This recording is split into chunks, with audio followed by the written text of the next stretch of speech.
जय जोश। दोस्तों मैं दीपक कुमार गुमे मोटिवेशन की तरफ से। दोस्तों हम लोग 23 अक्टूबर की न्यूज़ की चर्चा कर लेते हैं, जो सभी पीटी मेंस इंटरव्यू जो आगे आने वाले हैं सबके लिए इम्पोर्टेंट है। दोस्तों आज का जो पहला खबर है वो है कि तीन महिला पायलटों ने जो है उनका पहला बैच जो है कि नेवी में एंट्री हो गई है ना। और उसमें जो है एक बिहार के मुजफ्फरपुर की रहने वाली जो है लेफ्टिनेंट शिवांगी है ना। याद रखना है, ये बिहार से जुड़े हुए जो प्रश्न है उनमें आ सकते हैं, है ना। तो और लेफ्टिनेंट दिव्या शर्मा जी हैं, लेफ्टिनेंट दिव्या शर्मा है ना। ये दिल्ली के मालवीय नगर की निवासी हैं, ये दिल्ली की हैं। तो लेफ्टिनेंट दिव्या शर्मा, ठीक है। और लेफ्टिनेंट शुभांगी ये यूपी की हैं, है ना। लेफ्टिनेंट शुभांगी यूपी की हैं और लेफ्टिनेंट शिवांगी जो है बिहार के मुजफ्फरपुर की निवासी हैं, है ना। तो ये हम याद रखेंगे कि तीन महिला पायलटों को कि पहले बैच को नेवी में एंट्री मिल गई है ना। कि ये नारी सशक्तिकरण का एक सशक्त उदाहरण है और इसका एग्जाम्पल जो है हम कहीं भी मेंस में दे सकते हैं, पीटी में क्वेश्चन आ सकता है, इंटरव्यू में बोल सकते हैं। तो इस तरह से जो करंट उदाहरण है ये हमें याद रखने की ज़रूरत है, ठीक है दोस्तों। नेक्स्ट न्यूज़ की तरफ हम लोग चलते हैं। हम लोग देख रहे हैं कि जब से ये गलवान घाटी में जो भारत और चीन के बीच में जो एक टकराव की स्थिति उत्पन्न हो गई है, और तो वो उस दौरान से ही जो है तरह तरह के जो है मिसाइल परीक्षण जो है ये DRDO डिफेंस रिसर्च जो डेवलपमेंट ऑर्गेनाइजेशन है ना। तो वो जो है वो तरह तरह के जो है वो मिसाइलों का परीक्षण करके जो है भारतीय सेना को सौंपते जा रही है, उनको मजबूती प्रदान कर रही है ना। तो उसी क्रम में जो है एक और नया जो है वो एक मिसाइल जो है ना, उसका भी परीक्षण सफलतापूर्वक कर लिया गया है। तो ये जो है इसका ये है मिसाइल नाग, है ना। ये मिसाइल नाग है। तो मिसाइल नाग जो है ये दिन और रात दोनों के समय जो है दुश्मन टैंकों से भिड़ने में सक्षम है और उन्हें खत्म करने की शक्ति से संपन्न है ना। मिसाइल नाग ये याद रखेंगे, है ना। और जैसे कि कुछ रिवीजन कर लेते हैं इसी में, जैसे कि ध्रुवास्त्र, है ना। ये भी जो है ध्रुव हेलीकॉप्टर से जो है वो 4 किलोमीटर की दूरी पर जो है दुश्मनों की फौज पर जो है वो मार कर सकती है। ध्रुवास्त्र, ठीक है। स्क्रैमजेट, है ना। ये स्पीड सुपरसोनिक से 5 गुना अधिक है। स्क्रैमजेट जो है ना, वजन व खर्च भी जो है ये कम है इसमें। स्क्रैमजेट जो है ठीक है दोस्तों। ये अर्जुन टैंक जो है ना, अर्जुन टैंक जो है ये एंटी टैंक मिसाइल है। और एंटी टैंक मिसाइल ने जो है ये 3 किलोमीटर दूर टारगेट को नष्ट करने में बिल्कुल ये सक्षम है ना। अर्जुन टैंक से जो एंटी टैंक मिसाइल से जो परीक्षण किया गया है, ठीक है। ब्रह्मोस जान ही रहे हैं, उनका भी सफल परीक्षण हुआ है। जमीन के साथ साथ जो है इसे समुद्र से भी टारगेट किया सकता है। ये तीनों सेनाओं के पास अब जो अलग अलग संस्करण में उपलब्ध है ना। और ये जो है शौर्य किया गया है, 1 सेकंड में 2.4 किलोमीटर के स्पीड से परमाणु आयुध ले जाने में सक्षम है शौर्य, ठीक है। टॉर्पीडो का भी हुआ है, ये मिसाइल पनडुब्बी रोधी है ना। फिर रुद्रम 1, यह आवाज़ से दोगुना तेज है। और दोस्तों ये सारे जो मिसाइल की जो चर्चा है हम लोगों ने पिछले आज की खबर में की हुई है ना। तो रुद्रम 1 जो आवाज़ से दोगुना तेज है और सुखोई के साथ इसे जोड़ा जा सकता है, ठीक है। और मिसाइल नाग का परीक्षण जो हाल ही में किया गया है, ठीक है दोस्तों। एक बात और भी जानने की है यहाँ कि जो INS कवरत्ती है, INS कवरत्ती, ठीक है, ये भारतीय नौसेना के सुपुर्द कर दिया गया है, ठीक है। भारतीय नौसेना के सुपुर्द कर दिया गया है। तो ये INS कवरत्ती जो है इसकी खासियत क्या है, तो ये परमाणु और रासायनिक हमले में सक्षम है। ये हमला कर सकती है, परमाणु हमला भी कर सकती है और रासायनिक हमला भी कर सकती है। INS कवरत्ती, ठीक है, नाम याद रखेंगे दोस्तों, है ना। और ये क्या है कि इसमें जो उपकरण लगे हैं वो दुश्मन के रडार से भी बचा जा सकता है, वो पता नहीं चलेगा, ठीक है। और जो है इसमें सेंसर लगे हुए हैं INS कवरत्ती में, जो दुश्मन के सबमरीन हैं, जो पनडुब्बी हैं, उनका पता लगा सकते हैं, है ना। और इनके स्पीड 46 किलोमीटर पर आवर है ना। और ये जो है टॉर्पीडो से लैस हैं। जमीन से हवा में मार करने वाली जो है बराक मिसाइल INS कवरत्ती में लगी हुई है ना। और इसमें क्लोज इन वेपन सिस्टम लगा हुआ है ना। जो अपनी तरफ जो कोई भी मिसाइल अगर आ रही है INS कवरत्ती की तरफ, अगर कोई मिसाइल आ रही है दुश्मन देश की, तो इसे वो आसानी से नष्ट कर सकता है, ठीक है दोस्तों, ये इम्पोर्टेंट न्यूज़ और हम लोग जो चलते हैं कुछ संपादकीय के जो इम्पोर्टेंट पॉइंट्स हैं उसको देख लेते हैं, है ना। हम संपादकीय पर भी नज़र रखेंगे बिल्कुल, क्योंकि यहाँ से भी पीटी में भी क्वेश्चन आते हैं और मेंस में भी आते हैं और इंटरव्यू में। आपको पूरी तरीके से तैयार रहना है तीनों स्तर पर, है ना, कि एक बार भी अगर मौका मिल जाए इंटरव्यू देने का, एक बार भी मौका मिल जाए अगर मेंस देने का, तो आप उसी चांस में जो है एकदम छा जाएं, है ना। तो कहीं किसी भी स्तर पर हम कमी ही पूरे एकीकृत व्यवस्था के तहत करेंगे, और जो मैंने शुरू की है आज की खबर, ये इसी का प्रयास है दोस्तों। ठीक है दोस्तों, हम लोग बात करते हैं खतरनाक वायु प्रदूषण को लेकर के। ठीक है, तो खतरनाक वायु प्रदूषण जो कोरोना काल में जो गाड़ियां चलनी बंद हो गई थी, उससे तो कुछ स्तर जो है वो सुधरा था, लेकिन क्या है कि फिर से जब लॉकडाउन हटा है तो फिर से जो है स्थितियां कुछ जो है गंभीर होती जा रही हैं। ठीक है, तो हम लोग जो अभी जो क्या हुआ था कि 2019 में जो वायु प्रदूषण से पूरी दुनिया में, है ना, पूरी दुनिया में 67 लाख मौत हुई थी, है ना। मतलब कि मौत प्रदूषण की वजह से और जो प्रदूषण से जनित जो बीमारियां हैं उनके ज़्यादा होने की वजह से भी मौत हुई, है ना। तो सब मिलाकर जो है पूरी दुनिया में 67 जो लाख मौतें हुई थी, उनमें से 16 यानी कि 16 लाख जो है मौतें जो हैं वो भारत में ही हुई हैं, है ना। ये बहुत बड़ी चिंताजनक बात है ना। और 16 लाख लोग जो है भारत में ही प्रदूषण का शिकार हुए थे, है ना। तो ये जो आने वाली पीढ़ियां हैं, जो अभी वर्तमान पीढ़ियां हैं, सबों के लिए चिंतित करने वाली बात है। और खास करके प्रदूषण इसमें केवल सड़कों वाला प्रदूषण नहीं है, इसमें घर के भीतर वाला प्रदूषण भी शामिल है ना।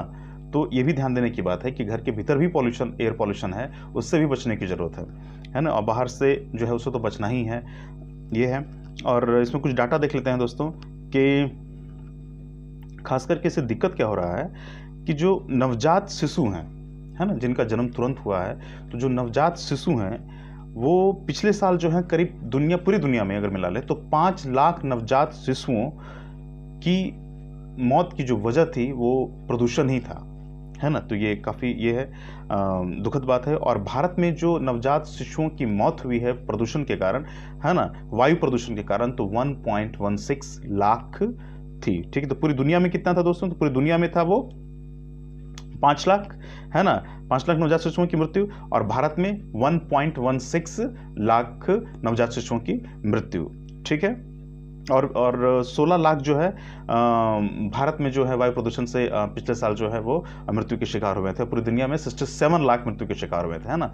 ठीक है दोस्तों, फिर हम लोग आगे चलते हैं तो देखते हैं कि जो पिछले 10 सालों में PM 2.5 क्या है? तो PM पार्टिकुलेट मैटर, जो धूल कण के छोटे छोटे कण होते हैं, उनका स्तर है ये PM जो है 2.5, है ना। इससे भी छोटा होता है, तो 2.5 हानिकारक है ना। ये श्वास के माध्यम से जो है वो फेफड़े में चला जाता है। ठीक है, तो ये 61% बढ़ोतरी हुई है इसकी। ठीक है, तो इस बात का हम ध्यान रखेंगे।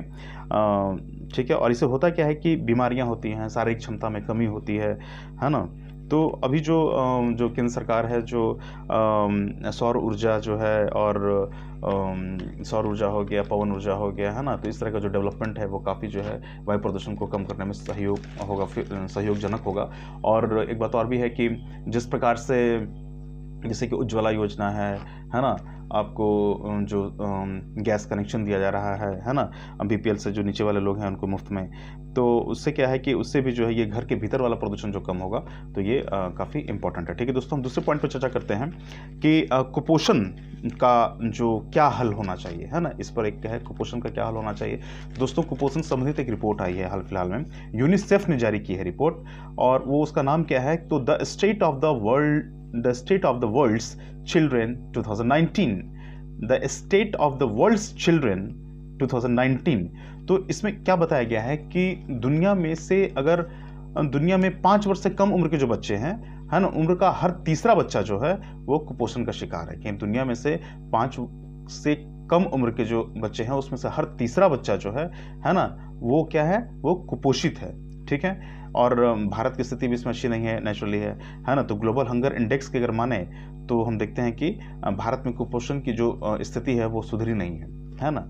और हम वो देखना है कि जो अपने देश में, भारत में क्या स्थिति है कि 50% जो बिल्कुल ये आसान फैक्ट है ना, ये फैक्ट हम याद रखेंगे तभी जा करके, और बोलचाल में जब तक हम शामिल नहीं करेंगे तब तक हम मेंस में लिख नहीं पाएंगे। इस बात का काफ़ी ख्याल रखेंगे, है ना। पीटी में इस तरह क्वेश्चन आएगा तो भी हम बहुत जो गलती करते हैं, कन्फ्यूजन होता है, वो नहीं होगा, उस बात का ध्यान रखेंगे। तो जैसे कि एक डाटा है कि 50% बच्चे जो हैं वो कुपोषण का शिकार हैं भारत में, है ना। तो अगर वो कुपोषित हैं तो उनका माइंड जो है वो डेवलप नहीं होगा, बॉडी डेवलप नहीं होगा, है ना। तो आगे चलकर वो जो है वो कंसंट्रेट नहीं कर पाएंगे स्टडी में, है ना। तो बचपन पर जो है वो उनका भविष्य अंधकार में होता जाएगा, है ना। तो ये अच्छी बात नहीं है ना। तो फिर तो जो है इस जो चैलेंज है, इससे निपटने के लिए जो है क्या किया जाए, तो इसे निपटने के लिए और काफ़ी प्रयास भी किया जा रहा है ना। काफ़ी प्रोग्राम चला जा रहा है, फिर भी जो है ये जो 50% अगर बच्चे कुपोषित हैं भारत में, तो ये चिंताजनक, बहुत चिंताजनक बात है ना। तो क्या है इसमें कि कुपोषण को मिटाने के लिए जो है केवल सरकारी प्रयास पर्याप्त नहीं है, इससे तो ये तो साबित होता है। इसलिए क्या है कि घर के लोगों को भी जागरूक होना पड़ेगा, है ना। जो क्षमताएं जो हैं हमारी कृषि की, उसको उभारनी होगी। तो उसके लिए क्या किया गया है कि एक जो है झारखंड में इस तरह का प्रयोग किया जा रहा है, पोषण वाटिका के नाम से, याद रखेंगे, है ना। एग्जाम्पल याद रखेंगे तो इसका उपयोग हम अपने आंसर्स में कर सकते हैं, ठीक है। पोषण वाटिका क्वेश्चन पूछा सकता है पीटी में। पोषण वाटिका किस राज्य की जो जानी मानी जो है वो परियोजना है, तो वो झारखंड है, ठीक है। इसमें किया क्या गया है पोषण वाटिका में कि जो बिना रसायनों के उपयोग के फल एवं सब्जी की जो है ना वो इसमें बोई जाती है, और फल और सब्जियों की जो अपर्याप्त मात्रा है उससे समस्या से मतलब कि दूर करने की उसको कोशिश की गई। अपने घर के पीछे में जो बाड़ी है ना, जो जगह है, उसमें जो है बिना जो है आप केमिकल डाले हुए, फर्टिलाइजर डाले हुए जो है आप उसको उगाते हैं, और इससे जो है उसी को जो कहा गया है पोषण वाटिका या गृह वाटिका, है ना। सब लोग जो है इसे प्रोत्साहित किया जा रहा है। घर के अगल बगल जो ऐसी जगह होती है जो है ना कि पारिवारिक श्रम से, उसके लिए स्पेशल श्रमिक लाने की आवश्यकता नहीं, पारिवारिक श्रम से भी जो है वो किया सकता है, ठीक है। तो इससे क्या है कि जो मनुष्य की का जो जीवन है उसका जो 1000 जो जब से मनुष्य मतलब जब से बच्चा नवजात शिशु आया दुनिया में, तो वहाँ से लेकर के 1000 दिन तक काफ़ी इम्पोर्टेंट है उसके लिए, है ना। तो जो है इम्पोर्टेंट है, तो मतलब कि 2 साल 2.5 साल का जो वक्त है शुरुआती दौर का, वो काफ़ी इंपॉर्टेंट है ना। उसमें उसको अच्छा खाना मिलना चाहिए, माँ को मिलना चाहिए, है ना। तो इस तरीके से जो है हम देखते हैं कि ये पोषण वाटिका जो है वहाँ पर अच्छे ढंग से वो काम कर रही है, ठीक है दोस्तों। और फिर इसमें हम देखते हैं कि इससे फ़ायदा क्या हुआ है। तो 0 से 2 वर्ष तक के जो बच्चे हैं, अच्छा किशोरियाँ हैं, जो गर्भवती हैं, दूध पिलाने वाली महिलाएं हैं, है ना, उनके पोषण पर ध्यान रखा जा सकता है, ठीक है। जो घर में ही उपज रहा है तो फिर वो बच्चे भी खाएंगे, महिलाएं भी खाएंगी, है ना। तो इसकी तरीके से, और इसमें जो प्रयोग किया जाता है तो वही देसी गाय के मूत्र से जीवामृत बनाया जाता है, बीजामृत बनाया जाता है ना। तो इस तरीके से जो है ये सारा जो है हम लोग जो है वो जो नेचुरल है वही यूज़ करते हैं। नीम हुआ, इसको यूज़ करके हम लोग कीड़ा नहीं लगने देते हैं, इस तरीके से, है ना। तो ये जो है मौसमी फल जो होते हैं उसको लगाया जाता है, पपीता लगाते हैं, इस तरीके से सब्जियों को प्रसंस्कृत कर जो है वर्ष भर प्रयोग में लाने की कोशिश की जा रही है। तो और सफल भी रहा है ना। ये उनके जो एक संगठन है विकास भारती, है ना, तो उनके जो सचिव हैं अशोक भगत जी, उनको पद्मश्री से भी नवाजा गया है, तो इसलिए खास है ये, ठीक है दोस्तों। ये इम्पोर्टेंट था, न्यूज़ था आज का। इसके बाद जो है हम तुरंत इम्पोर्टेंट पॉइंट्स जो कुछ और हैं उसके बारे में भी जानकारी प्राप्त कर लेते हैं। दोस्तों हम बात करते हैं सागरीय घास की। तो सागरीय घास जैसे कि हम जानते हैं कि जो कृषि के लिए जो क्यों इम्पोर्टेंट है इसके बारे में बात करना, क्योंकि भारत में जो एक संस्था है SCON, है ना, SCON जो संस्था है कि society for conservation of nature, ठीक है, ये है त्रिची में, है ना, तमिलनाडु राज्य में त्रिची है। तो वहाँ पर ये SCON, है ना, society for conservation of nature, इसमें कहा गया है कि जो पोषक तत्वों की कमी हो रही है ना, जो खाने में कमी हो रही है, चूँकि जनसंख्या बढ़ते जा रहा है ना, तो उसकी पूर्ति जो है समुद्री घास से की जा सकती है ना, सागरीय घास से की जा सकती है। थोड़ा उसके बारे में जानकारी लेते हैं तुरंत। तो जो ज़मीन है पूरी पृथ्वी पर जो है वो 37% ज़मीन है जिस पर कृषि भूमि की जा सकती है, और उस पर भी जो की जाने वाली 37% जो कृषि भूमि की जा सकने वाली भूमि है उसमें भी 1/, जो है वो केवल जो है वो लगभग 10% से ज़्यादा भूमि पर कृषि हो रही है जो वर्तमान में ये है ना। तो उसमें क्या है कि और ऐसे जो की जा सकने वाली जो भूमि है वो 37% है, याद रखेंगे, है ना, ठीक है। और इसमें भी जो है कि 10% से थोड़ा ही ज़्यादा जो है अभी कृषि हो रही है वर्तमान में, ठीक है, बाकी पे नहीं हो पा रही है, ठीक है। और जनसंख्या बढ़ते जा रहा है, कहा जा रहा है कि अगले 25 से 30 सालों के बीच में जो है 9.7 अरब जनसंख्या हो जाएगी पूरे विश्व की, है। तो खाद्यान्न की समस्या तो और चाहिए, खाद्यान्न लोगों के पोषण के लिए, है ना। तो खाद्यान्नों की मांग बढ़ेगी तो कैसे पूर्ति किया जा सकेगा? अधिक उत्पादन करना पड़ेगा, जेनेटिक इंजीनियरिंग जो है वो के विधि से करना पड़ेगा खाद्यान्न का उत्पादन, उत्तम बीज लगाने पड़ेंगे, है ना। और समुद्री संसाधनों का भी प्रयोग किया गया था, जैसे कि भारत का जो है वो 7500 किलोमीटर का तटीय क्षेत्र है लगभग, है ना। तो उसका उपयोग हम कर सकते हैं, तो किस तरह उपयोग करें उसकी जानकारी चाहिए हमें। तो समुद्री वनस्पतियां जो हैं, शैवाल जो है, जैसे कि 3 रंगों में जनरली वो आता है, हरे शैवाल, लाल शैवाल, कत्थई, जो समुद्र में पाए जाते हैं। तो इसमें क्या होता है कि पोषक तत्व काफ़ी होते हैं, उच्च कैलोरी के होते हैं, है ना।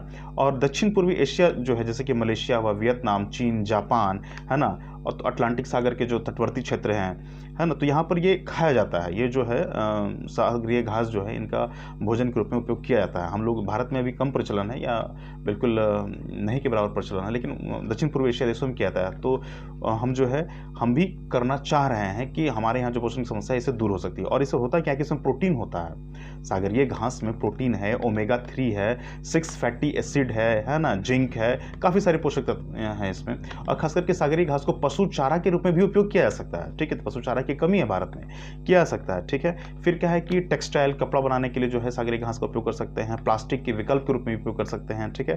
और क्या है कि और खास बात है कि जो शैवाल का उत्पादन जो है वो दुगना हो गया है ना, पिछले कुछ सालों से ये 30 मिलियन टन हो गया है, ठीक है, दुगना हो गया। अच्छा, पूरे विश्व में जो सागरीय घास का व्यापार है वो 6 अरब डॉलर का है ना, 6 अरब डॉलर का व्यापार है। तो इससे मतलब कि भारत क्यों महरूम रहे? तो भारत भी इससे फायदा उठाना चाहता है ना।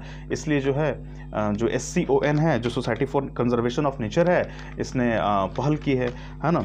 तो और फिर क्या है कि ये जो है नाइट्रोजन और फास्फोरस की तो भरमार होती है यार, नाइट्रोजन और फास्फोरस की भरमार होती है सागरीय घास में, ठीक है। और फिर क्या है कि रेतीली अगर मृदा है, रेतीली मिट्टी है, उसको अगर उर्वर बनाना है ना, तो उसके लिए क्या करते हैं हम कि उर्वरक का भी काम जो है ये सागरीय घास करती है, ठीक है। अच्छा, फाइटोप्लैंक्टन के लिए भी पोषक तत्व का काम करते हैं। तो फाइटोप्लैंक्टन होता है क्या? तो आप देखते हैं कि सागरीय जो तत्व, सागरीय जो जल है, तो उसके ऊपरी सतह पर जो है, ऊपरी सतह पर हम देखते हैं कि छोटे छोटे कीड़े मकोड़े घूमते रहते हैं। आप कभी समुद्र में जाएं तो देखें कि छोटे छोटे कीड़े मकोड़े ऊपरी सतह पर घूमते रहते हैं, ठीक है। तो ये फाइटोप्लैंक्टन, तो उनके लिए भी जो है ये भोजन का पोषक तत्व का काम करता है सागरीय घास, ठीक है ना। अब कार्बन डाइऑक्साइड उपयोग जो है, कार्बन डाइऑक्साइड का उपयोग काफ़ी बड़ी मात्रा में ये करते हैं उसको सोखने के रूप में। तो इससे क्या होता है, ग्लोबल वार्मिंग जो है वो बैलेंस होता है ना। ग्लोबल वार्मिंग जो समस्या जो निराकरण होता है उसका, क्लाइमेट चेंज को जो है ये काफ़ी हद तक जो है ये इसको रोकने में मदद करता है। तो काफ़ी ये हेल्पफुल है, ठीक है। और एक बात और भी है कि जैसे उष्णकटिबंधीय जो वनों की तुलना में,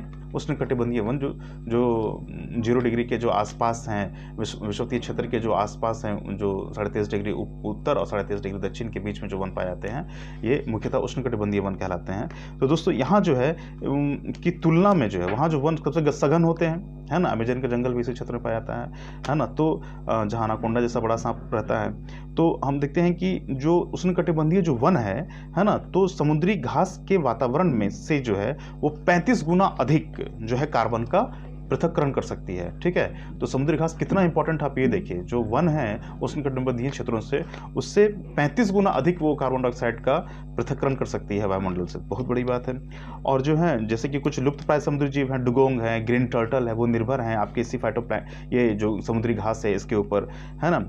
अच्छा, निवास स्थल जो है ये भी जो है वो सुरक्षित करते हैं, है ना, समुद्री जीव के लिए। समुद्री जीव इस पे बचाते हैं इसको। प्रवाल भित्तियाँ जो हैं, है ना, जो जीव होते हैं उनके निवास रहते हैं समुद्री घास में छिप करके वो, तो प्रवाल भित्तियाँ जो है भोजन के लिए निर्भर है, ठीक है। समुद्र को प्रदूषण मुक्त, है ना, समुद्र को प्रदूषण मुक्त रखते हैं। बहुत बड़ी बात है कि जो घास है वो जो है, और उसमें रहने वाले जो सूक्ष्म जीव है वो अपघटन की प्रक्रिया है उसको अंजाम देते हैं। तो जो भी प्रदूषण है उसको वो तोड़ देते हैं, ब्रेक डाउन कर देते हैं, अपघटन कर देते हैं। इससे समुद्री पानी जो है वो साफ हो जाता है ना, ठीक है। अच्छा, ये बायोमास के लिए भी उपयोग में ला सकते हैं, ईंधन के रूप में उपयोग ला सकते हैं, ऊर्जा उत्पादन में हम लोग इसका उपयोग करते हैं सागरीय घास का, है ना। तो जैसे कि हम देखते हैं कि जो ये सागरीय घास जो है ये समुद्री तटों हो गया, जो जलमग्न एरिया है, खाड़ियाँ हो गई है ना, लैगून हो गया, डेल्टा में विकसित हो जाता है। ठीक है, ये सारगैसो जो सागर है उसमें सारगैसम नाम का जो समुद्री घास पाया जाता है ना, इसलिए इसको सारगैसो सागर भी बोलते हैं। ये काफ़ी इंपॉर्टेंट है, कई बार क्वेश्चन में आ चुका है ना। तो समुद्री घास का मैदान काफ़ी फेमस है। आप मैप खोलिए, नेट पे जाइए और सारगैसो जो समुद्र है उसको फिगर देखिए कि आप वो है कहाँ, है ना। कुछ प्रैक्टिकल करना पड़ेगा तब और भी जो है पढ़ाई का मजा आएगा वो। ठीक है, और जो है हाँ, एक बात और भी बात है कि समुद्री घास जो है वो ज़रूरी इसलिए भी है कि वो जो है समुद्र के अम्लीकरण को कम करता है। अगर अम्लीकरण ज़्यादा हो जाएगा तो क्या होगा कि जो मछली है समुद्र में वो मरने लगेगी, है ना, और दूसरे जो जीव जंतु हैं वो मरने लगेंगे। इसलिए अम्लीकरण को रोकता है समुद्री घास। तो आप जान गए कि समुद्री घास के क्या फ़ायदे हैं दोस्तों। तो इस प्रकार जो है आज की खबर में, जो आज उस दिन की खबर है वो तो हम जानेंगे हैं, साथ साथ में उसके अलावा जो है कुछ इंपॉर्टेंट टॉपिक भी करते जाएंगे। इससे हमारा जीएस जो है बिल्कुल मजबूत होता जाएगा। ठीक है दोस्तों, ओके, जय जोश। और आप इस वीडियो को पसंद करें, लाइक करें, शेयर करें, सब्सक्राइब करें। ओके, थैंक यू दोस्तों।